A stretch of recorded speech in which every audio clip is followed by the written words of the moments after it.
Life style furniture, सबसे सस्ता और सबसे अच्छा घर की सजावट और शादी की खरीदारी का बम्पर ऑफर। आपके घर का परफेक्ट फर्नीचर, हर तरह के डिजाइन पसंद, आपकी जिम्मेदारी हमारी। धमाकेदार ऑफर का बाजार life style furniture, B news office के करीब, bus stand road, Bijapur.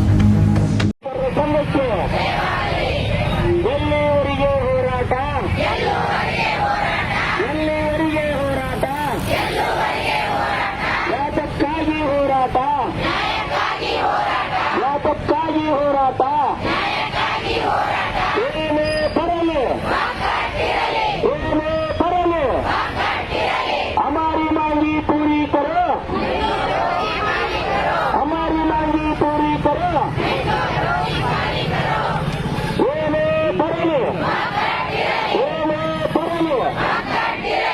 Anganwadi नौकर संघಕ್ಕೆ ಸೇವಕರು,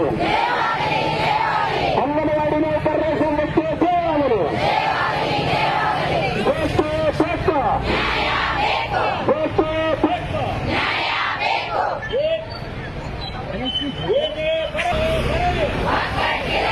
ಎಲ್ಲಿವರೆಗೆ ಹೋರಾಟ, ಎಲ್ಲಿವರೆಗೆ ಹೋರಾಟ, ಏನೇ ತರಲು, ಏನೇ ತರಲು, ಜಿಂದಾಬಾದ್ ಜಿಂದಾಬಾದ್, ಜಿಂದಾಬಾದ್ ಜಿಂದಾಬಾದ್।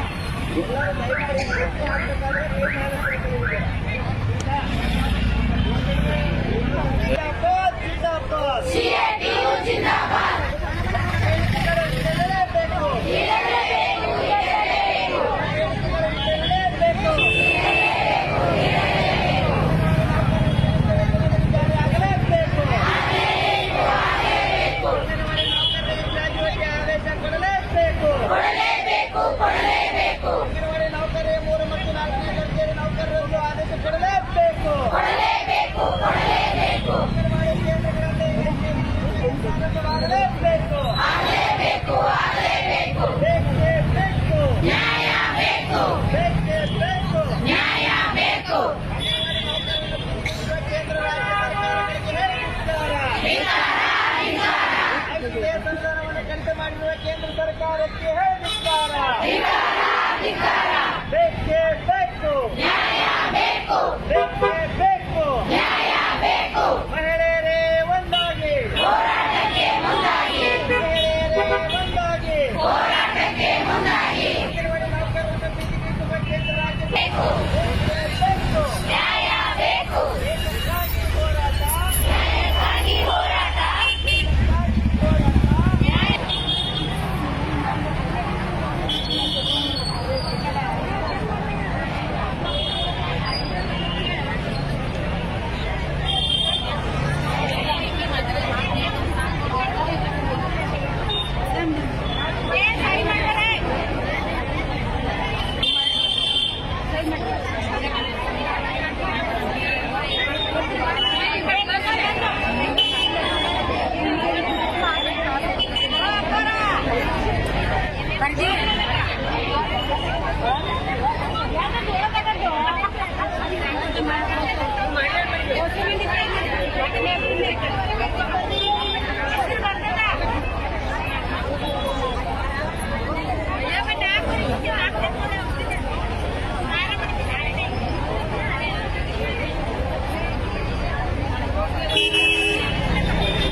ಗುಜರಾತ್ ಕೋರ್ಟ್ ಆದೇಶದ ಪ್ರಕಾರ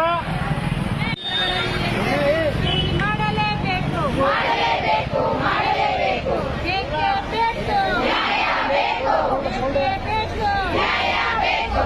ಏನೇ ಬರಲಿ ಒಗ್ಗಟ್ಟಿರಲಿ, ಏನೇ ಬರಲಿ ಒಗ್ಗಟ್ಟಿರಲಿ, CITU ಜಿಂದಾಬಾದ್, ಕರ್ನಾಟಕ ರಾಜ್ಯ ಅಂಗನವಾಡಿ ನೌಕರರ ಸಂಘ CITU ಸಂಯೋಜಿತ ರಾಜ್ಯ ಸಮಿತಿಯ ಕರೆಯ ಮೇರೆಗೆ ಇವತ್ತಿನ ದಿವಸ ರಾಜ್ಯಾದ್ಯಂತ ಎಲ್ಲ ಜಿಲ್ಲಾ ಕೇಂದ್ರಗಳಲ್ಲಿ ಈ ಒಂದು ಅಹೋರಾತ್ರಿ ಪ್ರತಿಭಟನೆಯನ್ನು ಹಮ್ಮಿಕೊಂಡದಾಗಿದೆ. ಈ ಒಂದು ಹೋರಾಟದ ಪ್ರಮುಖ ಬೇಡಿಕೆಗಳೇನಪ್ಪ ಅಂತ ಕೇಳಿದರೆ, ಇವತ್ತಿನ ದಿವಸ ಗುಜರಾತ್ ಹೈಕೋರ್ಟ್ ಗ್ರ್ಯಾಚುಯಿಟಿಗೂ ಕೂಡ ಆದೇಶ ಮಾಡಿದೆ. ಆ ಗ್ರ್ಯಾಚುಯಿಟಿ ನಮ್ಮ ಕರ್ನಾಟಕದಲ್ಲಿ ನಾವು ಹೋರಾಟ ಮಾಡಿದಾಗ ಸರ್ಕಾರ ನಿಮಗೂ ಕೂಡ ಗ್ರ್ಯಾಚುಯಿಟಿ ನಾವು ಕೊಡ್ತೀವಿ ಅಂತ ಹೇಳಿ ಕೇಂದ್ರ ಅನುದಾನವನ್ನು ತೆಗೆದಿಟ್ಟಿದ್ದಾಗಿದೆ ಅಂತ ಹೇಳಿದ. ಇಲ್ಲಿವರೆಗೂ ನಿವೃತ್ತಿ ಆದಂಥ ಯಾವ ಕಾರ್ಯಕರ್ತೆಯರಿಗೂ ಕೂಡ ₹1 ಗ್ರ್ಯಾಚುಯಿಟಿ ಹಣ ಬಂದಿಲ್ಲ. ಅದನ್ನು ಶೀಘ್ರವಾಗಿ ಗ್ರ್ಯಾಚುಯಿಟಿ ಹಣವನ್ನು ಬಿಡುಗಡೆ ಮಾಡಬೇಕಂತ ಹೇಳ್ಕೊಂಡು, ಮತ್ತು ಅದೇ ರೀತಿಯಾಗಿ ಅದೇ ಗುಜರಾತ್ ಹೈಕೋರ್ಟ್ ಏನಪ್ಪಾ ಅಂತ ಕೇಳಿದ್ರೆ, ಅಂಗನವಾಡಿ ನೌಕರರಿಗೆ 3 ಮತ್ತು 4ನೇ ದರ್ಜೆಯ ನೌಕರರಂತ ಪರಿಗಣನೆ ಮಾಡಿ ಆದೇಶವನ್ನು ಕೊಡಬೇಕಂತ ಹೇಳಿದ್ದಾರೆ. ಅದನ್ನು ಸಹಿತ ನಾವು ಈ ನಮ್ಮ ರಾಜ್ಯ ಸರ್ಕಾರಕ್ಕೆ ಅದೇ ಮಾದರಿಯಲ್ಲಿ ನಮಗೂ 3 ಮತ್ತು 4ನೇ ದರ್ಜೆ ನೌಕರರಂತ ಪರಿಗಣನೆ ಮಾಡಬೇಕು ಅಂತ ಕೇಳಿಕೊಂಡು ಈ ಒಂದು ಅಹೋರಾತ್ರಿ ಹೋರಾಟವನ್ನು ಭಾಗವಹಿಸಿದ್ದೇವೆ ಎಲ್ಲರೂ. ಈ ಒಂದು ಹೋರಾಟವು CIT ನೇತೃತ್ವದಲ್ಲಿ ಆಗಿರುವುದರಿಂದ ನಮ್ಮ ಬೆಳಗಾವಿ ಜಿಲ್ಲಾ ಸಮಿತಿ ನೇತೃತ್ವದಲ್ಲಿಯೂ ಕೂಡ ಬೆಳಗಾವಿ ಅಧಿವೇಶನ ನಡೆಯುವಂಥ ಸ್ಥಳದಲ್ಲಿ ಕೂಡ ಈ ಒಂದು ಹೋರಾಟವನ್ನು ನಾವು ಅಲ್ಲಿ ಕೂಡ ಮಾಡ್ತಾ ಇದ್ದಾರೆ. ಮತ್ತು ಅಷ್ಟೊಂದೇ ಈಗ ಅಂಗನವಾಡಿ ನೌಕರರಿಗೂ ಏನಪ್ಪಾ ಅಂತಂದ್ರೆ BLO ಕೆಲಸವನ್ನು ನೇಮಿಸಿದ್ದಾರೆ. ಈ BLO ಕೆಲಸದಿಂದ ಮಕ್ಕಳಿಗೆ ಶಾಲಾ ಪೂರ್ವ ಶಿಕ್ಷಣ ಕೊಡಲು ನಮಗೆ ಅಂಗನವಾಡಿ ಕಾರ್ಯಕರ್ತೆಯರಿಗೆ ತೊಂದರೆ ಆಗ್ತದೆ. ಆದ್ದರಿಂದ ಅಂಗನವಾಡಿ ನೌಕರರಿಗೂ ಕೂಡ BLO ಕೆಲಸದಿಂದ ಕೈ ಬಿಡಬೇಕು.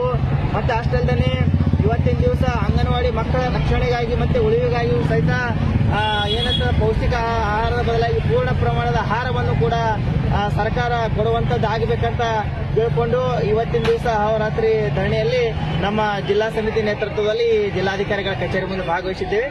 ನಾನು ಅಶ್ವಿನಿ ತಳವಾರ, ಅಂಗನವಾಡಿ ನೌಕರರ ಸಂಘದ ಜಿಲ್ಲಾ ಪ್ರಧಾನ ಕಾರ್ಯದರ್ಶಿ.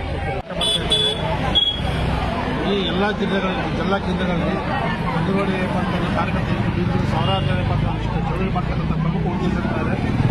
ಗುಜರಾತ್ ಹೈಕೋರ್ಟ್ ತೀರ್ಪಿನಂತೆ ಕ್ಲಾಸ್ 3 ಮತ್ತು ಕ್ಲಾಸ್ 4 ಅಂತ ಅಪಾಯಿಂಟ್ಮೆಂಟ್ ಮಾಡಿಕೊಂಡು ಆರ್ಡರ್ ಆಗಿದೆ. ಸೊ ಅದೇ ರೀತಿಯಲ್ಲಿ ಕರ್ನಾಟಕ ರಾಜ್ಯದಲ್ಲಿ ಕೂಡ ಆಗಬೇಕಂತಕ್ಕಂಥ ಅಂಗನವಾಡಿ ನೌಕರರ ಬೇಡಿಕೆ. ಆಮೇಲೆ ಮುಖ್ಯವಾಗಿ ₹15,000 ಕೊಟ್ಟು ಮನೆ ಚುನಾವಣೆ ಹೇಳಿದ್ರು, ಚುನಾವಣೆಗೆ ಮುಂಚೆ ಅದು ಕೊಡ್ತಾ ಇಲ್ಲ. ಕನಿಷ್ಠ ಇದು ಸಂಬಳ 15,000 ಅಂಗನವಾಡಿ ಕಾರ್ಯಕರ್ತರು. ಆದರೆ ಈ ಮನುಷ್ಯನ ಜೀವನ ಏನಪ್ಪ ಅಂತ ಒಂದು ಕುಟುಂಬ ಸರಿಯಾಗಿ ಜೀವನ ಮಾಡಬೇಕಾದ್ರೆ ಕನಿಷ್ಠ ಮಟ್ಟದ ಜನತೆ ಬದುಕಿಸಬೇಕಾದ್ರೆ ಒಂದು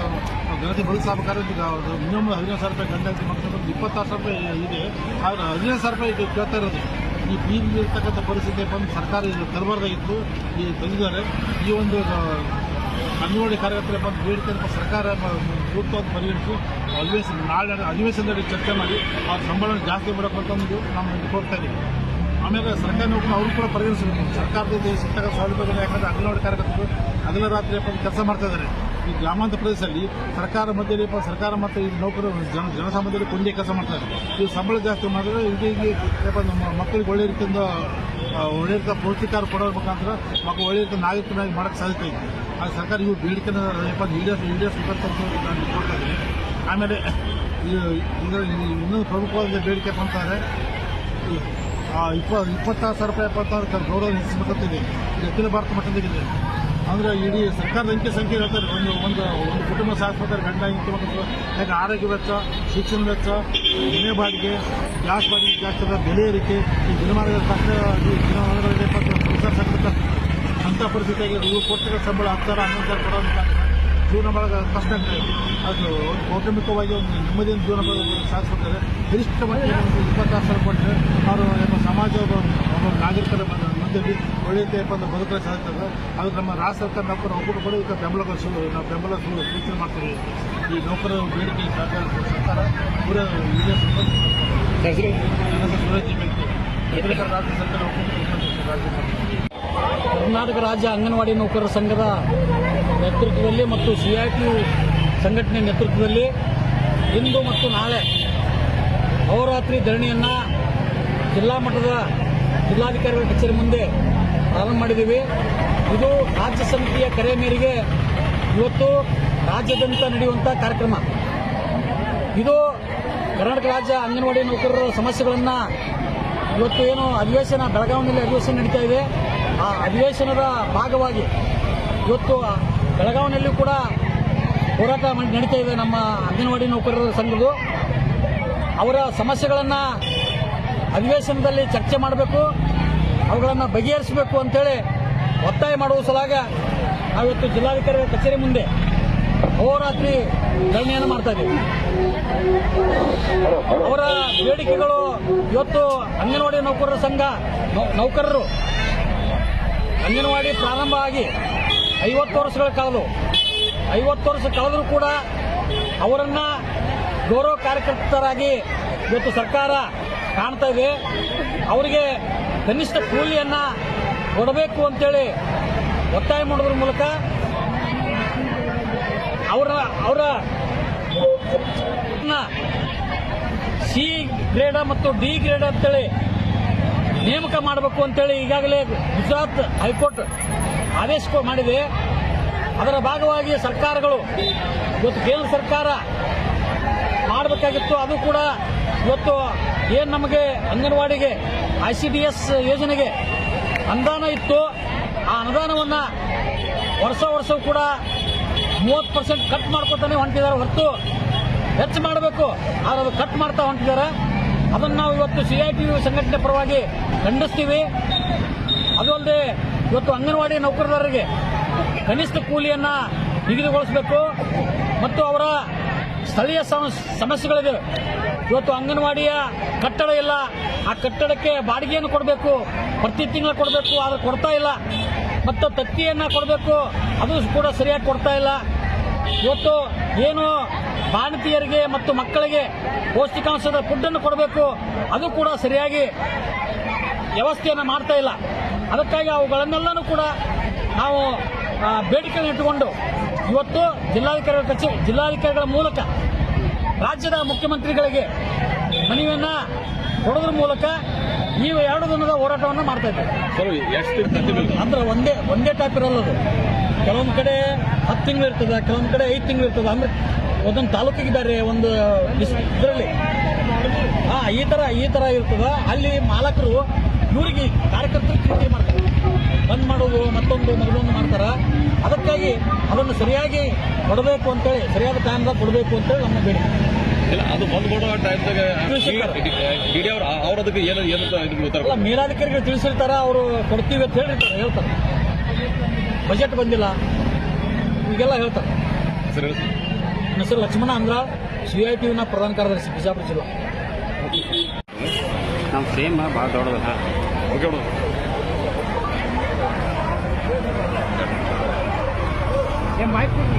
ಕರ್ನಾಟಕ ರಾಜ್ಯ ಅಂಗನವಾಡಿ ನೌಕರರ ಸಂಘದ ರಾಜ್ಯ ಸಮಿತಿ ಕರೆ ಮಾಡಿದೆ. ಇವತ್ತು 17-18 ವಾರರಾತ್ರಿ ಧರಣಿ ಮಾಡಲಾಗಿದೆ. ಇನ್ನೊಂದು ಏನಂದ್ರೆ ಎಲ್ಲ ತಾಲೂಕಿನಿಂದ ಜನ ಬಂದಾರ. ಈಗಾಗಲೇ ನಮ್ಮ ಎಲ್ಲ ರಾಜ್ಯದೊಳಗೆ ಎಲ್ಲ ಜಿಲ್ಲಾದೊಳಗೆ ಇವತ್ತು ಹೋರಾಟ ಮಾಡ್ತಾರೆ. ಮೇನ್ ಇದ್ರೊಳಗೆ ಏನಂದ್ರೆ ಅಹೋರಾತ್ರಿ ಎಷ್ಟು ಮಂದಿ ಬಂದಿಲ್ಲ ಅಷ್ಟೆಲ್ಲ ನಾವು ನಮ್ಮ ಬೇಡಿಕೆಗಳು ರಾಜ್ಯಕ್ಕೆ ಹಣ ಬಿಡುಗಡೆ ಮಾಡಬೇಕು, ಕನಿಷ್ಠ ವೇತನ ಕೊಡಬೇಕು, ಎಲ್ಲಿ ಅಂಗನವಾಡಿ ಕೇಂದ್ರಗಳು ತರಬೇಕು. ಈಗ ಲೋಕಲ್ ವಿದ್ಯಾರ್ಥಿಗಳ ಮತ್ತು ಯಾವುದೇ ಒಂದು ಗ್ರಾಮದಾಗ ಕಟ್ಟಡ ಅಂದ್ರೆ ಗೌರ್ಮೆಂಟ್ ಕಟ್ಟಡ ಇಲ್ಲಾಂದ್ರೆ ಕೈಗೆ ಹಾಕಿ ಬಾಡಿಗೆ ಇರ್ತಾರೆ. ಬಿಜಾಪುರ ಸಿಟಿ ಒಳಗೆ 5-6 ಸಾವಿರ ಕಟ್ಟಡ ಸಿಗಲ್ಲ. ಅದು ಕೂಡ ನಾವು ಬಜೆಟ್ ಬಂದಿಲ್ಲ ಇದು ಮಾಡತಕ್ಕ ಕೈಲೇನೆ ಧರಿಸ್ಬೇಕು. ದಯಮಾಡಿ ತಿಂಗಳ ಬಜೆಟ್ ಹಾಕಿ ನಮ್ಮ ಬಾಡಿಗೆ ಕೊಡಬೇಕು. ಆಮೇಲೆ ಏನದ, ಈಗ ಹೆಲ್ಪರ್ಗಳು ಇಲ್ಲ, ಹೆಲ್ಪರ್ಗಳು ಇಲ್ಲಾಗ ಈ ವರ್ಷಕ್ಕೆ ವರ್ಕರ್ ಒಬ್ಬರೇ ಕೆಲಸ ಮಾಡ್ತಾರೆ. ಕಡೆ ಬಿಲ್ಲೆಲ್ಲ ಡ್ಯೂಟಿ ನೋಡಬೇಕು, ಶಾಲಾ ಶಿಕ್ಷಣ ಮಾಡಬೇಕು, ಗರ್ಭಿಣಿ ಬಾಣಂತಿಗಳಿಗೆ ಉಪಹಾರ ಕೊಡಬೇಕು, ಗ್ರೇಡ್ ಮಕ್ಕಳಿಗೆ ನೋಡಬೇಕು, ಎಲ್ಲ ಸಭೆಗಳಿಗೆ ನಾವು ಹಾಕಬೇಕು. ಈ ರೀತಿ ನಮ್ಗೆ ಅಂಗನವಾಡಿ ಕಾರ್ಯಕರ್ತರಿಗೆ ತೊಂದರೆ ಇದೆ. ಏನದ, ಇನ್ನೊಂದು 2014 ಹಿಡ್ಕೊಂಡು ಈವರೆಗೆ ಒಬ್ಬ ಕಾರ್ಯಕರ್ತಿ ದುಡಿದು 30-60 ವರ್ಷ ಆದ್ಮೇಲೆ ಮನೆಗೆ ಹೋದ್ರೆ ಒಂದು ಪೈಸೆ ಕೂಡ ಅವ್ರು ಏನು ದುಡಿದಂತ ಬರ್ತದೆ ಈವರೆಗೂ ಗೊತ್ತಿಲ್ಲ ಸರ್ಕಾರ. ನಮಗೊಂಥರ ಸರ್ಕಾರದ ಬಗ್ಗೆ ನಾಚಿಕೆ ಆಗ್ತದೆ. ಯಾಕಂದ್ರೆ ಅಂಗನವಾಡಿ ನೌಕರರು ಇರೋರೆಲ್ಲ ದಲಿತ ಮಕ್ಕಳು, ಆಮೇಲೆ ದಲಿತ ಮಹಿಳೆಯರು ಇದ್ರೇ ಇದ್ದಾರೆ. ಅವ್ರು ಪೆನ್ಷನ್ ಇಲ್ಲ, ಹಿಡ್ಕೊಂಡಿಲ್ಲ, ಜೀವನ ಹ್ಯಾಂಗ್ ಮಾಡಬೇಕಂದ್ರೆ ಸರ್ಕಾರ ಅದೇನು ಕೇಳ್ತಾ ಇಲ್ಲ. ನಮ್ಮ ಅಲ್ಲಿ ಏನು ನಮಗೆ ಬದಲಾವಣೆ ಅಧಿವೇಶನದಾಗ ಕನಿಷ್ಠ ವೇತನ ಹೆಚ್ಚು ಮಾಡಬೇಕು. 15,000 ಕಾಂಗ್ರೆಸ್ ಸರ್ಕಾರ ಬಂದಾಗ ಇರೋದಿತ್ತು. ಆದರೆ ಇನ್ನೂವರೆಗೆ ಅವ್ರೇನು ಪತ್ತೆನೇ ಇಲ್ಲ. 5 ಗ್ಯಾರಂಟಿ, ಯಾವ ಗ್ಯಾರಂಟಿ ಅಂತಾರೆ, ದುಡಿಯೋ ಮಹಿಳೆಯರಿಗೆ ಪಗಾರ ಕೊಡಲ್ಲ. ಹೀಗಾಗಿ ನಮಗೆ ಅವ್ರು ಏನು ಅಧಿವೇಶನದಾಗ ನೋಡಿ ಏನು ಕೆಲಸ ಮಾಡ್ತಾರ, ಏನು ತೀರ್ಮಾನ ತಗೋತಾರ ಅಂಗನವಾಡಿ ಹೇಳ್ಬೇಕು. ಇದು ಮುಂದೆ ಏನಾರ ನಾವು ಬೆಂಗಳೂರು ಚಲೋ ಜನವರಿ ಫೆಬ್ರವರಿ ಮೇಡಮ್ ಇದಕ್ಕಿಂತ ಮುಂಚೆ ಅವರು ಇದ್ರಲ್ಲಿ ಯಾವುದೇ ಬೇಡಿಕೆ ಈಡೇರಾಗತ್ತಿಲ್ಲ. ಏನು ಕಾರಣ ಅದು? ಆಗ ಅಂಗನವಾಡಿ ಕಾರ್ಯಕರ್ತರು ಪೇಮೆಂಟ್ ಹೆಚ್ಚು ಮಾಡೋದು ಆಗಲಿಲ್ಲ. ಅದಕ್ಕೆ ಇದನ್ನ ಹೋರಾಟ ಮಾಡ್ಲಿಕ್ಕೆ ಅಕಸ್ಮಾತ್ ಇದು ಯಶಸ್ವಿ ಆಗ್ಬೇಕಂದ್ರೆ ನಾವೇನದ ಬೆಂಗಳೂರು ಚಲೋ ರಾಜ್ಯ ಸಮಿತಿ ಹೇಳ್ತಂದ್ರೆ ಎಲ್ಲರಿಗೂ ಹೋಗ್ಬಿಡ್ತೀವಿ. ಮೇಡಮ್ ಮಹಿಳಾ ಮತ್ತು ಮಕ್ಕಳ ಇದು ಪಗಾರ ಹೆಚ್ಚು ಮಾಡ್ತೀವಿ ಅಂತಾರೆ, ಇದು ಬಂದು ಬರ್ತೀವಿ ಅಂತಾರೆ. ಇವ್ರ ಆಫೀಸ್ನಾಗ ಕೇಳಿದ್ರೆ ಬಜೆಟ್ ಬಂದಿಲ್ಲ ಅಂತ ಹೇಳ್ತಾರೆ. ಎಲ್ಲ ಆಶ್ವಾಸನೆ, ಅಧಿಕಾರಿಗಳು ಆಶ್ವಾಸನೆ, ಸಿಎಂ ಆಶ್ವಾಸನೆ.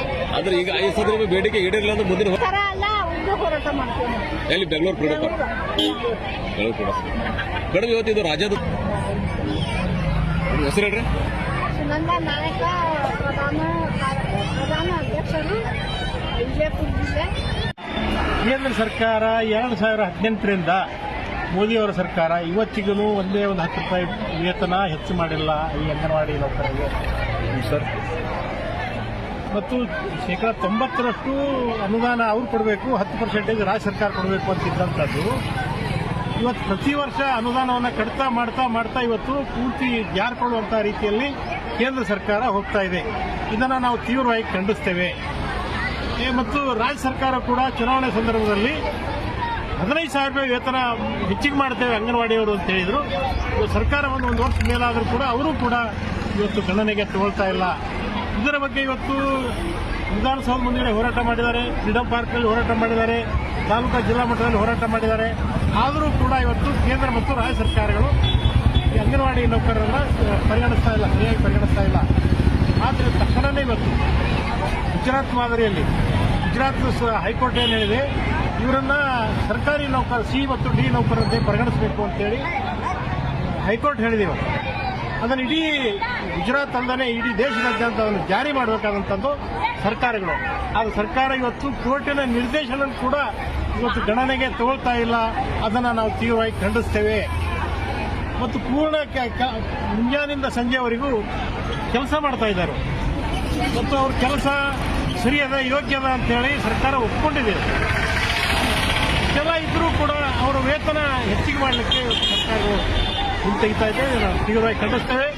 ಕನಿಷ್ಠ ವೇತನ 26,000 ರೂಪಾಯಿ ಆಗಬೇಕು ಅಂತೇಳಿ ಇವತ್ತು CITUನ ಮತ್ತು ಸುಪ್ರೀಂ ಕೋರ್ಟ್ನ ಆದೇಶದ ಅದರ ಪ್ರಕಾರ ಸರ್ಕಾರ ಕ್ರಮ ಕೈಗೊಂಡು ಅವರಿಗೆ ನೌಕರಿ ಖಾಯ ಮಾಡಬೇಕು. ಗುಜರಾತ್ ಕೋರ್ಟ್ ಆದೇಶ ಪ್ರಕಾರ ಇವತ್ತು ಕನಿಷ್ಠ ವೇತನ 26,000 ಮಾಡಬೇಕು.